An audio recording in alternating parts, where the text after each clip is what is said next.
Fired up. Yes, John Dadian is here. We're talking about the DNC, and it was, as we said last weekend, it was a good week for the Republicans. I have to say it was a good week for the Democrats as well. Oh, absolutely. Again, very successful convention. And what they did, unlike the Republicans who had Clint Eastwood, the Democrats stayed on message. Republicans did to the most part, with the exception of Eastwood, but they stayed on message. What struck me was both conventions were so well choreographed. They built up to a crescendo and then ended, with the nominees. And I think no one was better than Bill Clinton. No one.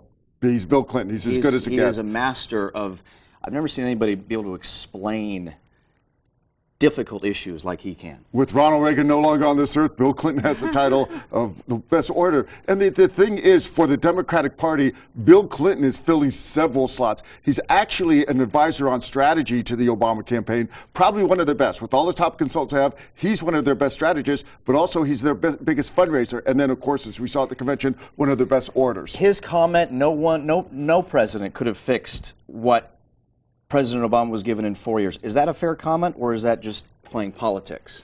Oh, I think it's both. How's that for a political answer for you? When Bill Clinton says something like that, what he brings to that statement is credibility. So a lot of people believe it. Again, I think a lot of Romney supporters just don't agree with that. And there we see Michelle Obama. She gave one of the best speeches. Some are calling it the best speech a First Lady has ever given.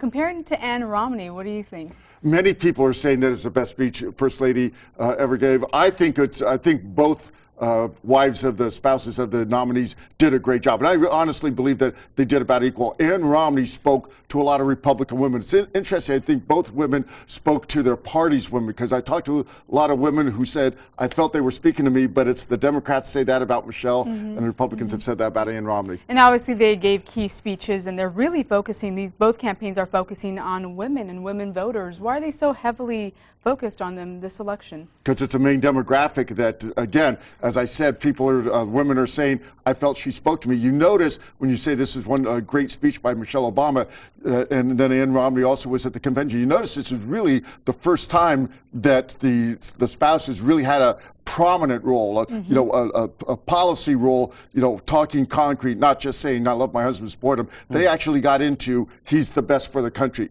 I think you're going to see that from now on, in 4 years from now at the next conventions. I think the Democrats framed where they want the debates to go. I don't know when the Democrats became the party for the military, but they certainly have become with Romney's omission of Afghanistan in his speech. It certainly appears as though President Obama wants to frame going forward into the debates with Mitt Romney as the president for the military. Well, of course, he has some pretty good calling cards. Or the party for the military. As far as what he's done the last 4 years. But you mentioned that Romney didn't mention Afghanistan. I was, again, something that both conventions had in common. I was amazed what was left out of both conventions. On the Democratic side, I was absolutely amazed that the president, in his own speech, didn't mention the two items that should be his cornerstone, at least of the last 3.5 years, and that's the stimulus and health care. Wasn't mentioned at all. That stunned me. But with the conventions behind us, looking forward, we have 3 big debates ahead. What can we expect? What you're going to expect, because it's so close, absolute fireworks, similar to how close the Bush-Gore race was.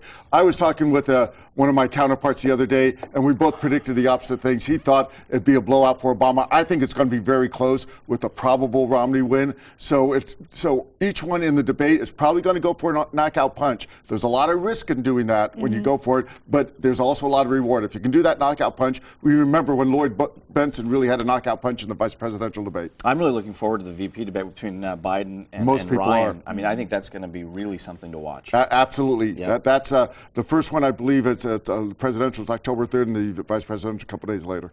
All right, political analyst John Dadian, thanks for being with us this morning. Final stretch, John. 58 days.